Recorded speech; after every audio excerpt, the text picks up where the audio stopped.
Hutan wakaf Di hulu kita gugat, di hilir kita giat. LHKP baru niat itu, Ya. belum ada wujudnya. Atau kemarin baru launching. Launching terus, soft launching, pra-launching, pre-launching. Ini Iya. kan kebiasaan kita, ya kick off, launching.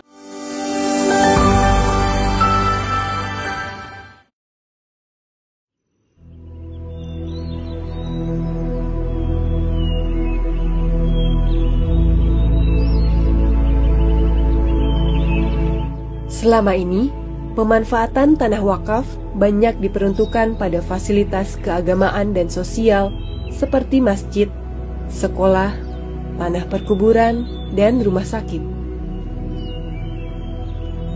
Namun, di tengah meningkatnya krisis lingkungan dan kebutuhan ruang edukasi terbuka, lahirlah inisiatif baru, Hutan Wakaf. Hutan wakaf memberikan alternatif pengelolaan lahan ya tanah yang dengan basis nilai dan partisipasi langsung dari masyarakat. Nah, Muhammadiyah akan mengembangkan 3 model wakaf hutan atau hutan wakaf. Yang pertama, hutan wakaf pendidikan untuk mendorong pengelolaan hutan berbasis nilai-nilai Islam dan tentunya nilai-nilai ilmu pengetahuan. Yang kedua, hutan wakaf agroforestry untuk meningkatkan produktivitas lahan secara berkesinambungan, baik secara ekonomi maupun lingkungan itu sendiri. Dan yang ketiga adalah hutan wakaf untuk pemberdayaan perempuan sebagai gerakan inklusif, sehingga hutan wakaf ini tidak hanya dimonopoli secara maskulin, tetapi perempuan juga memberikan kontribusi untuk merawat dan melestarikan lingkungan dan hutan tersebut. Dan inisiatif hutan wakaf itu bagus karena sebuah model untuk pengelolaan lingkungan hidup. Artinya bagaimana lahan-lahan yang ada itu dilakukan penanaman baik yang tanaman produktif maupun tanaman lindung. Ya, hutan wakaf ya. Ini kita ngobrol-ngobrol hutan wakaf ini tadi, lihat video semangat dari LHKP dengan kolaborasi Unimus dan Latin ya. Saya melihat respon dari publik ya, Mas Widi, Mas Fitra ya. Awalnya ketika ada berita-berita LHKP mau bikin hutan wakaf itu, wah, LHKP sudah ngapain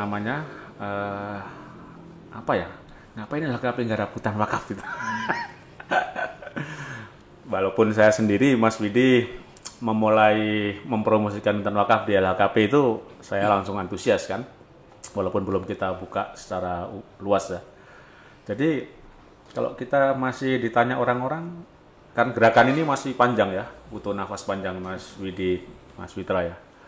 Kalau kita ngeresponnya kayak mana ya? LHKP ngapain bikin hutan wakaf? Apa sudah nggak ada aktivitas yang lebih serius gitu? Atau ini bahkan lebih serius dari yang sudah dikerjakan? Iya. Menarik itu, Mas Fitra. Ya menarik lah. Hutan wakaf ini selalu menarik. Jadi orientasinya bagi LHKP semua orang. apa lebih ke akhirat sekarang? Ya biar nggak dibilang omon-omon aja LHKP. Oh, Ya toh? gimana Mas Fitra? Diterangkan lah. Lah iya, kalau sampai saat ini kan orang melihat LHKP itu ngadvokasi warga yang ini kan, warga yang terdampak lingkungan, terdampak tambang, ketidakadilan ekologis yang terjadi di hilir gitu kan. Nah, terus di hulu menggugat, judicial review dan seterusnya. Nah, itu pekerjaan LHKP kan sepertinya itu yang Nah, penting ya. itu. Tapi kenapa sekarang ada di hilir juga itu? Nah, itu bergiat di hilir ya? Nah iya, untuk menjawab omon-omon tadi bahwa kita itu menyediakan solusi alternatif solusi. Oke. Bahwa ada satu role model yang bisa mendorong peningkatan kesejahteraan masyarakat di bawah, juga mendorong terciptanya keadilan akses pengelolaan dan pemanfaatan sumber daya alam. Jadi Karena kan- kita kan nggak menggunakan tanah-tanah dari pemerintah ini, Oh, tapi kalau Iya. ditawari gimana? ya. Kalau ditawari tanah negara, Sebisa mungkin role model ini kita pertahankan. tapi sebetulnya masyarakat menggunakan tanah negara kan nggak ada salahnya ya. Ya nggak ada salahnya. Nah, Iya, iya. nggak ada salahnya, tapi kan sampai saat ini data menunjukkan bahwa formalitas regulasi yang ada terhadap pemanfaatan perhutanan sosial itu rumit. Tapi daripada diambil negara kan mending untuk hutan wakaf ya. Ya, Tanah-tanah betul. yang dibiarin nggak kepakai, yang nganggur. Ya, cuman bentuk ini kan artinya mendorong justru kemandirian kita menjawab itu kan. Kalau rasan-rasan di komunitas peneliti Mas Widi, nah perlu juga ini kawan-kawan penonton itu juga, viewer juga perlu tahu ya, sebetulnya perkembangan di komunitas akademik atau epistemic community untuk urusan hutan wakaf ini, ada perkembangan riset-riset atau ada pandangan gagasan apa Mas Widi? Ya, saya menambahkan aja nih dari Mas Fitrah nih. Jadi kalau di komunitas akademik itu ya jauh berkembang. Begitu kita memulai hutan wakaf, kita udah mengenal wakaf produktif. Muhammadiyah udah punya wakaf pohon misalnya. Wakaf pohon itu udah berjalan mungkin dari 2012. Wakaf pohon itu, iya. Itu kalau di skema tadi ada wakaf untuk hutan wakaf pendidikan, hutan wakaf pemberdayaan, hutan wakaf agroforestry. Yang selama ini ditekuni Muhammadiyah sejak lama itu berarti masuk di pemberdayaan atau di pemberdayaan, tapi dengan tidak dengan konsep hutan wakaf. Jadi hutan wakaf ini adalah hutan yang didirikan di tanah milik. Jadi ada dua tipe hutan. tanah milik? Hutan negara dan hutan milik. Tanah milik itu sertifikat hak milik, tanah adat. Kalau kita mengenal wakaf dan hibah termasuk SHM. SHM. Jadi hutan perhutanan sosial itu di luar itu. Di luar itu dalam pengertian perhutanan sosial baru memasuki tadi reforma agraria dengan menggunakan hutan-hutan milik negara diberikan akses kepada masyarakat. Nah, kita juga ingin melihat bagaimana tadi memelihara bumi itu seperti apa sih di tanah milik. Nah, kebetulan Muhammadiyah punya tanah wakaf banyak, tanah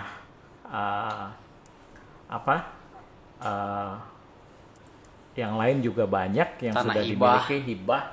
Itu jadi bisa dijadikan konsep hutan sebenarnya, konsep hutan, perhutanan sosial. Muhammadiyah kan punya 21 juta hektar. 21 Juta hektar. bukan juta hektar. Meter persegi. 21 juta meter persegi. Meter persegi. Maaf, 21 juta meter persegi. Salah. 21 juta meter Punya persegi. penguasaan tanah ya. Iya. Nah, kan Jadi itu di komunitas akademik sudah berkembang, sudah berkembang. Kok negara-negara lain ada nggak cerita-cerita soal hutan wakaf ini, keberhasilannya? Sebenarnya di negara-negara Islam Iya. itu wakaf produktif itu sangat berkembang, terutama di Turki dan di Mesir. Jadi misalnya Universitas Al-Azhar itu dia menggunakan seluruh operasionalnya dari tanah-tanah wakaf yang dijadikan tanah-tanah produktif. Nah, seperti itu termasuk mereka untuk perumahan rakyat. Kalau kita sibuk dengan 3 juta rumah itu untuk orang yang belum punya rumah, nah di Mesir itu tanah-tanah yang dianggap tidak produktif di perkotaan itu dikelola negara untuk dijadikan perumahan sosial istilahnya atau public housing gitu. Itu udah berkembang di Mesir dan di ini. Termasuk juga konsep pertanian serta kehutanan. Cuma model hutannya kan kalau di sana berbeda. Model hutannya dia subtropis, jadi tanaman-tanamannya juga tanaman-tanaman subtropis. Nah, itu udah berkembang di sana. Nah, di Indonesia juga sudah mulai berkembang, paling kurang sejak tahun 2008 mungkin ya. 2008 konsep hutan wakaf ini dikembangkan. Jadi di Bogor, di Aceh itu ya yang sering di Bogor, di Aceh ya. Jadi sebentar lagi harus di Muhammadiyah. Semoga Muhammadiyah masuk dan membawa nuansa yang Kan berbeda. sudah ada.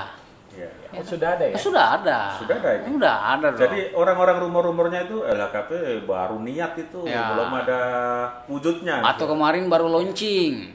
Launching terus, soft launching, pra-launching, pre-launching. Ini Iya. kan kebiasaan kita kok, ya kick off, launching. Ini LHKP. Ini udah ada. Sampai mana? Oh, sekarang sudah ada. Kita tanam 2000 pohon. 2000 ya? Iya, dibeli. Wah. Yang langsung dikelola oleh PCM Beli Beli itu di Kabupaten Pemalang, Pemalang, Jawa Tengah. Oke. Itu Jadi udah kita jadikan agroforestry Kita itu. sudah betul-betul mulai ya di giat di hilir ya. Iya, udah giat. Jadi kita gugat di hulu, giat di hilir. Hah, tagline-nya Mas Fitra nih. Di hilir kita, di hulu kita gugat, di hilir kita giat. Tapi di media-media masih kurang, tapi sebetulnya sudah banyak juga ya berita Sudah tentang banyak. Wakaf Muhammadiyah ya. Sudah Kalau banyak. di googling itu sangat banyak lah bahwa LHKP akan bangun hutan wakaf, kolaborasi dengan kampus, dengan cabang, dengan majelis. Saya kira sudah cukup baik ya ini Iya. awal yang sangat yang sudah sangat ada pergerakan gitu. Tapi kedepannya gimana? Kalau tadi sudah ada di Belik, terus di kampus ya, di hutan pendidikan, kedepannya kayak apa sebetulnya? Mas Widi sama Mas Fitra kan yang paling giat promo-promo ide-ide gagasan, lalu meyakinkan PWM, meyakinkan komunitas-komunitas lain yang di Muhammadiyah, di Urtum. Kedepannya gimana? Kedepannya ya harus lebih ekspansif. Ekspansif ya. Artinya tidak Maksudnya ini hanya jadi PSN di Jawa gitu? Tengah. Enggak. Jadi biarkanlah ekspansif bagi korporasi-korporasi pertambangan itu dengan gayanya sendiri. Kita ekspansif dengan keadilan yang menjadi tujuan kita lewat hutan wakaf Tapi ini. ini jelas Mas Fitra ini budaya politik tandingnya kelihatan ya bahwa ini sedang mengcounter sesuatu yang sesat dalam pembangunan. Kalau orang background hukum kayak gitu ya, Mas Widi background antropologi, etnografi, periset mungkin agak beda ya. Iya. Jadi kalau ke depan itu hasil-hasil dari ini kan LHKP itu ada hikmah tadi kan. Ada hikmah. Hikmahnya itu seperti apa? Itu jadi bagian dari riset. Kemudian tadi udah disebutkan advokasi, itu bagian dari kebijakan publik. Jadi kebijakan publik itu bukan cuma masalah pemilu, bukan cuma masalah pilkada gitu. Bukan hanya soal sidang di pengadilan. Bukan hanya soal Tidak gugat di Mahkamah menggugat. Konstitusi. Gitu. Tapi juga sebenarnya hal yang lebih luas menyangkut kesejahteraan, Mas Fitra. Kesejahteraan itu hulunya ya di regulasi. Nah, bagaimana hulunya diregulasi? Bagaimana regulasi ini tadi bisa memberikan keadilan. Nah, keadilan ini kan banyak sisi nih. Nah, yang pertama, sisi keadilan itu kalau masyarakatnya tidak punya akses atau dia tidak selevel dalam permainan, same level of playing field, maka sebenarnya negara itu harus memberikan tindakan afirmatif. Jadi dia harus memperlakukan yang tidak setara ini dengan kebijakan yang memang mengafirmasi itu, bukan dengan kebijakan yang serba sama gitu. Yang serba sama justru akan menyebabkan orang yang tidak atau rentan, yang miskin ini tidak mendapatkan hak mereka sebenarnya. Itu yang pertama. Nah, Muhammadiyah melakukan itu sudah lama dengan teologi Al-Ma'un, dan inilah yang saya sebut dengan kebijakan publik itu. Kita masuk ke situ untuk melihat keadilan itu sisinya seperti apa sih. Nah, teologi Al-Ma'un itu justru membela yang tidak punya akses ini gitu. Sehingga hutan wakaf ini ke depannya dari sisi aksiologinya itu dia langsung memberdayakan ke kaum duafa itu di tingkat cabang dan ranting gitu.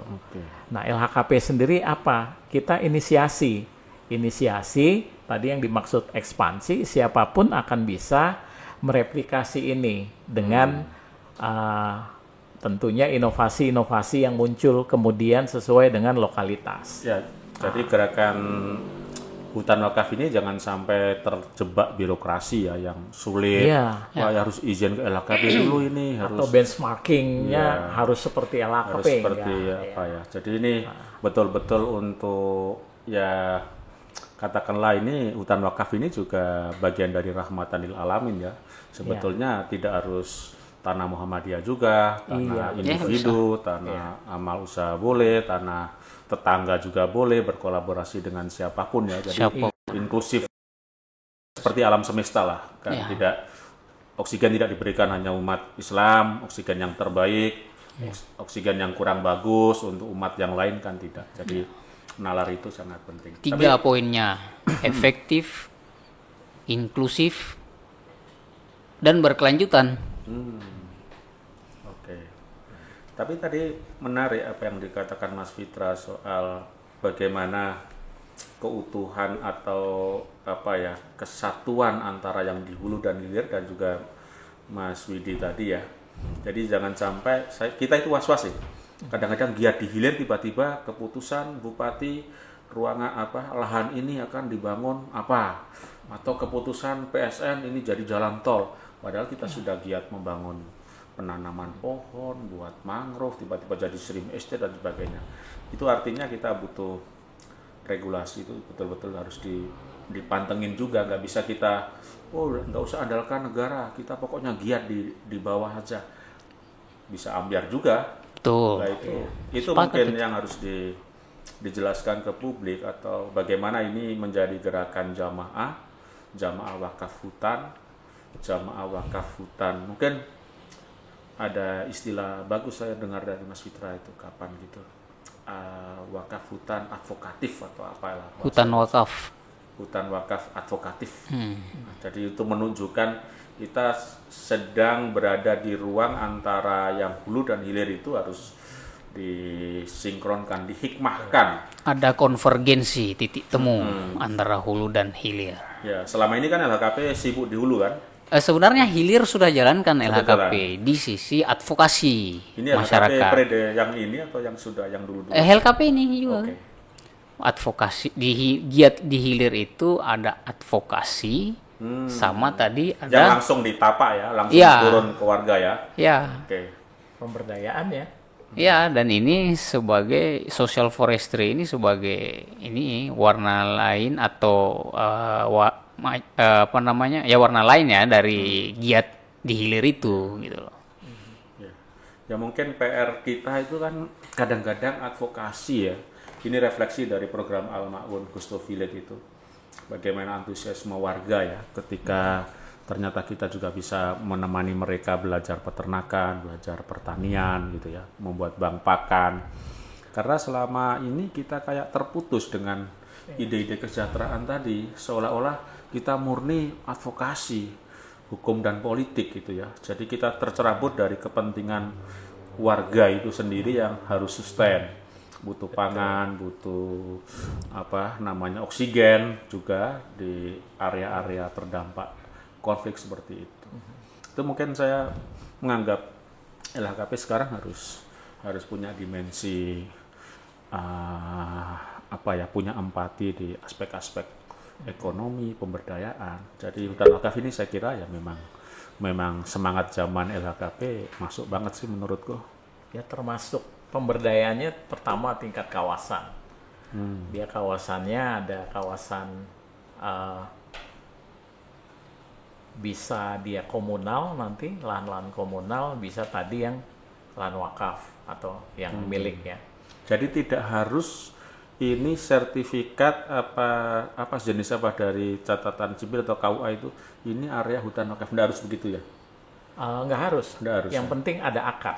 Misalnya di tanah hibah, nanti ada akad wakafnya, sehingga ada nazir, ada yang ada wakifnya, kemudian kita akad mau 15 tahun kita jadikan lahan ini bagian dari hutan wakaf, walaupun itu bisa di tanah milik atau tanah hibah tadi. Itu akad wakaf inilah yang menjadi bagian dari pengenalan kita terhadap hutan wakaf itu sendiri. Jadi ada kata hutannya. Kata hutannya difungsikan sebagai hutan dengan tanaman yang beragam. Dengan jangka waktunya ada Dengan jangka waktu tertentu. Biasanya Tapi 15 tapi ke misalnya atas. selamanya gitu boleh juga nggak? Tergantung akad. Akad kan seperti itu. Kalau misalnya ada akad untuk ada wakaf dipergunakan amanatnya untuk masjid misalnya, maka kan yang jadi itu. Nah tapi tadi ketika ditanya ada nggak sih pemberdayaan dilakukan itu, Indonesia dari Aceh sampai Maluku yang bekas-bekas kesultanan itu, hampir semua akad wakafnya itu digunakan selain untuk masjid, pesantren, kalau di Aceh menasah, sebagian lagi itu untuk duafa, dikelola oleh petani yang tidak punya lahan.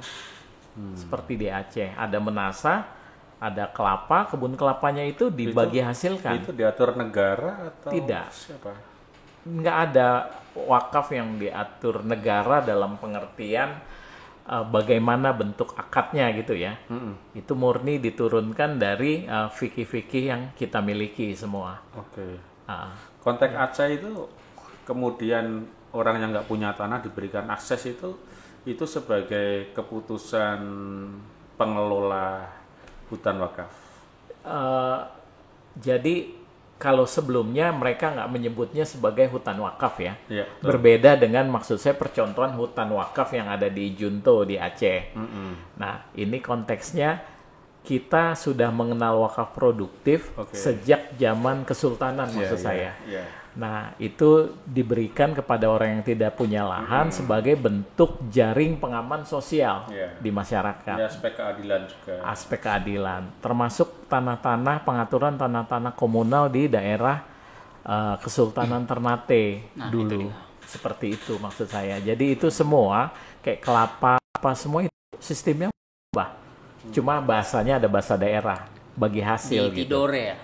Di Tidore, di Seram, di Buru, di daerah-daerah Jadi pendatang-pendatang itu boleh diberikan. Dia minta, kalau saya misalnya nggak punya uang, saya meminta, bolehkah saya mengelola lahan 1 hektar? Ditanya, ingin mengelola apa? Saya akan tanam coklat. Diberikan 1 hektar oleh petuanan, oleh adat. Ya syaratnya seperti tanah komunal lain, tidak bisa dijual, tidak bisa itu. Tapi pohonnya bisa diwariskan ke anak saya gitu. Ya. Jadi sistem itu sudah berlaku turun-temurun di komunitas kita gitu. Ya. Dan hutan wakaf mengapa akhirnya akan menjadi tren baru karena ada kata hutannya. Dia 30% tanaman hutan yang memang akan menjadi tanaman yang sesuai akadnya, misalnya 20 tahun nggak boleh ditebang. Nah, 70% tanaman-tanaman produktif. Dia bisa tanaman pangan, dia bisa tanaman perkebunan seperti aren atau buah-buahan gitu. Seperti itu sebenarnya.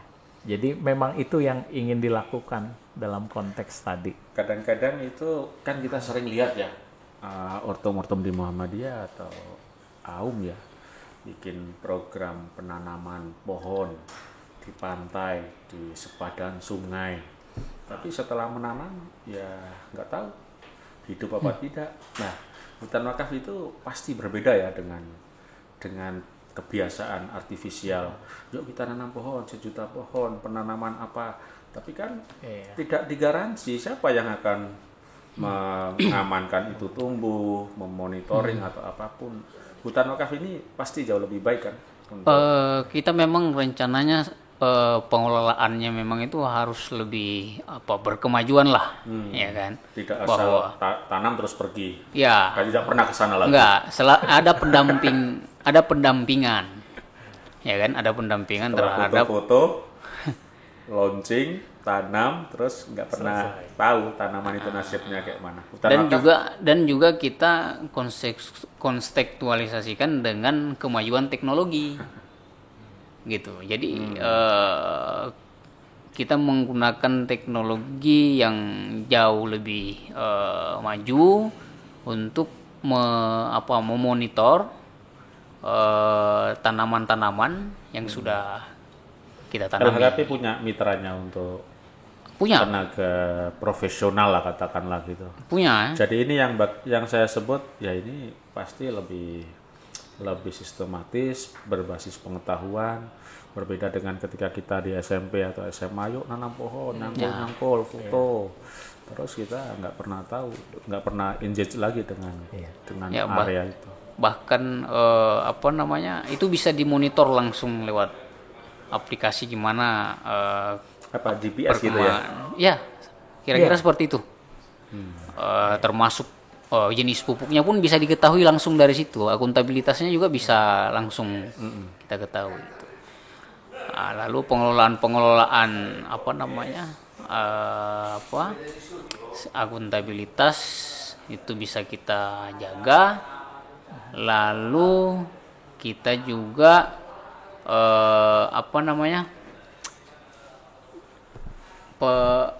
istilahnya penjualannya kita punya off taker dicarikan. Off taker pembeli. Jadi supply chains-nya dijaga. Oke. Gitu. Jadi sudah dipikirkan dari mulai menyiapkan tanah, survei macam-macam itu sampai nanti perputaran ekonominya sudah dipikirkan, disiapkan ya. Ya, dalam waktu dekat ini kita mau launching marketplace-nya. Ya, akan ada marketplace untuk itu. Jadi satu lagi, untuk dari mulai nanti penanaman sampai pembelian, kita akan melibatkan juga majelis pemberdayaan masyarakat. Kita punya banyak kampus, jadi ini bukan kerja LHKP dalam tanda petik sendirian. Kita cuma tadi menginisiasi, ada begini, silahkan nanti direplikasi gitu. Silahkan direplikasi. Tapi intinya nanti yang bekerja dan mendapat manfaat adalah masyarakat, bahkan di tingkat ranting. Syukur-syukur bisa menghidupkan ranting yang tadinya nggak punya uang untuk berkegiatan gitu. Atau menjadi desa yang tangguh kalau itu di lahan-lahan kritis ditanamnya di lahan-lahan yang biasanya longsor. Nah, seperti itu. Jadi hutan wakaf juga punya dimensi untuk mencegah bencana ya. Nah, satu lagi, hutan wakaf ini kita punya kewajiban mendata masyarakat-masyarakat sekitar yang mungkin bukan warga Muhammadiyah, tapi secara ekonomi sangat susah. Sehingga ini berdampak positif juga bagi mereka. Mereka juga merasakan hasilnya gitu. Itu sisi inklusifnya. Ya, sisi inklusifnya. Jadi misalnya ada area 2 hektar gitu, butuh berapa warga yang terlibat untuk mengelola tanaman produktif atau area hutan wakaf itu? Misalnya 2 hektar gitu, sudah terbayang berapa manusia yang bisa menjadi bagian. Jadi misalnya kalau untuk tanaman aren 1 hektarnya itu yang bisa ditanami kita kira-kira ada 50 pohon. Nah, itu menjadi bagian dari kelompok tani. Jadi nggak bisa dihitung ininya. Nah, yang terlibat adalah misalnya ada 10 orang kelompok tani, dilihat dari hasil panennya. Dari hasil panennya itu. Kalau yang terlibat 15 orang, ya 15 orang gitu. Ya. 15 orang yang terlibat sebagai 15 kakak ya, maksudnya kakak. 15 kakak 1 hektar. Pembagian hasilnya seperti apa? Pembagian hasilnya nanti disepakati bersama. Jadi ini mengajarkan mulai dari perencanaan, zonasi kawasan tadi ya. Yang seperti ini lahan kelerengan 30 derajat. Ini nggak bisa ditanami tanaman pangan, maka dia akan ditanami tanaman itu pembelajarannya. Dia harus ditanami paling kurang seperti aren gitu atau kopi gitu. Nah, kemudian sisanya yang layak ditanami misalnya alpukat atau tanaman pangan tadi jagung gitu. Nah itu ditanami itu. Nanti mulai sampai pemilihan komoditasnya masyarakat yang tentukan mau menanam apa. Jadi bukan LHKP ataupun nanti siapapun yang menentukan. Jadi kita mulai dengan pendekatan partisipatif, mulai dari zonasi sampai komoditas apa yang dirasa masyarakat menguntungkan. Dan itu bisa juga tanamannya bukan cuma tanaman tahunan seperti alpukat, tapi tanaman semusim seperti jagung atau singkong. Nah, untuk masyarakat akan diberikan keleluasaan seperti itu gitu. Nah, jadi LHKP bukan bertendensi untuk ngurus segala sesuatu ya. Jadi enggak, apa yang bisa dilakukan oleh masyarakat dengan potensi aren di sana nanti tinggal LKP fasilitator ya sebetulnya ya. Iya, kita memfasilitasi dalam saja. konteks gagasan, pengetahuan, networking dan sebagainya ya. Jadi LKP sebetulnya ini eksperimen kreatif dan penuh hikmah untuk masuk ke dalam ruang-ruang pemberdayaan, area-area yang selama Untuk ini menjawab berkemajuan itu kan gitu, Cak. Harus inovatif kita kan. Jadi agenda-agenda advokasi hulu juga tetap kencang. Oh tetap, nggak boleh kita. Tetap gas ya. Jangan longgar apa? Jangan kasih kendor ya. Jangan kasih kendor. Jangan kasih kendor. Jadi PSN, gugatan PSN juga masih Membara, ya. terus membara. Dan mungkin kelebihan kalau kita berinteraksi dengan petani-petani, kita ketika area hutan wakaf itu menjadi korban atau terdampak PSN, lebih gampang menghadirkan saksi ya, karena kita kenal mereka. Betul.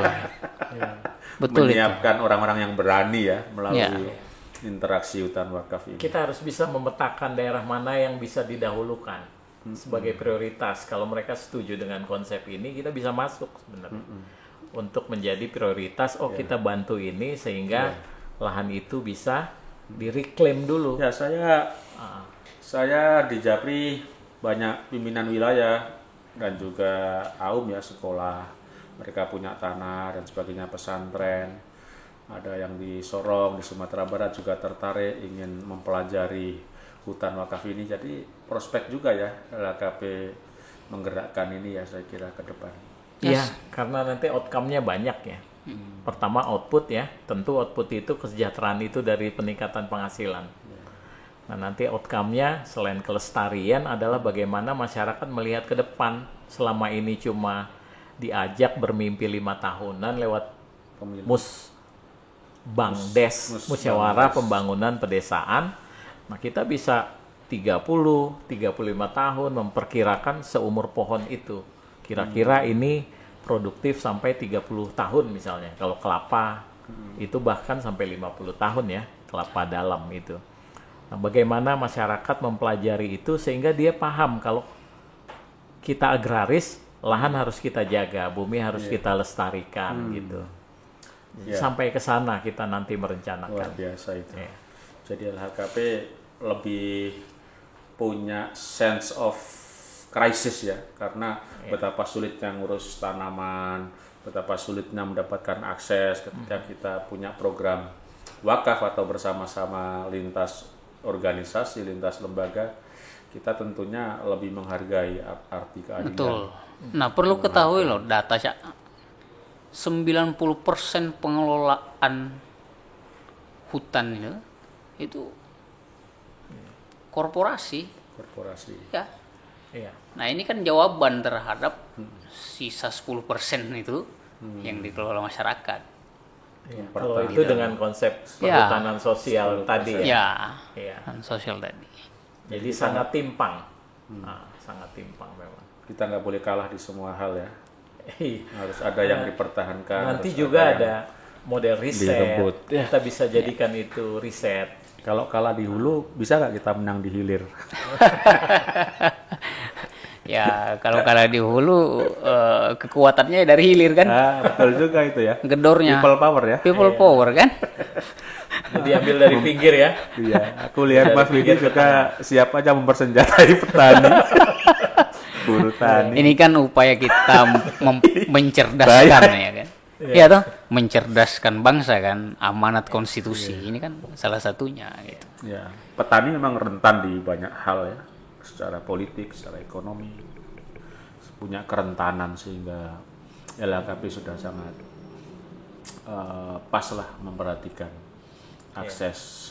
Kita punya fikih agraria, tapi tema ini mungkin kita obrolin di babak berikutnya ya. Bagaimana fikih agraria juga akan memperkuat hutan wakaf, bagaimana nanti keadilan itu yang menggeser 90% itu ya kalau kita itu umat tanpa setan ya 50-50 lah. Korporasi 50 itu paling sudah minimal itulah. Hulunya akan ke sana ya. Hulunya akan ke sana. Menggeser. Ya. Kalau nggak bisa di daratan, di laut lah kita coupling. Oh, nanti kita buat lagi agro silvo fishery kan? Fishery. Iya, itu kan laut. Ya. Ada istilahnya itu ya. Ya. Walaupun juga laut juga menghadapi banyak persoalan ya. Ya. Jadi pembuangan limbah nikel semacam.